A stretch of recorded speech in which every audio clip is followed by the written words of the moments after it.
ఆత్మకైన వ్యవస్థ సచివాలయ వ్యవస్థ గురించి గౌరవ మంత్రివర్యులు దోల బాలవీరాంజనేయ స్వామి గారి ఆధ్వర్యంలో సచివాలయ ఉద్యోగ సంఘాలకు సమావేశం నిర్వహించడం నిజంగా హర్షించదగ్గ పరిణామం. గత నెల 27వ తారీఖు గౌరవ ముఖ్యమంత్రి గారిని కలిసినప్పుడు కూడా మేము ఇదే విషయాన్ని స్పష్టం చేశాం. సార్, ప్రస్తుతం రేషనలైజేషన్ హేతుబద్ధీకరణపై ఈ రాష్ట్ర ప్రభుత్వం అడుగులు వేస్తూ ఉంది.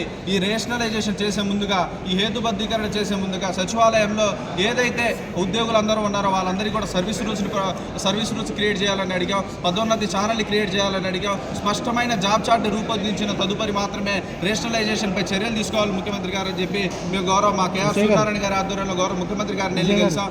అదేవిధంగా ఈ రేషనలైజేషన్ జరిగే ముందు, ఎందుకంటే దాదాపు కేటగరైజేషన్ 3 కేటగరైజేషన్ చేస్తూ ఉంది ఈ సచివాలయాల్ని.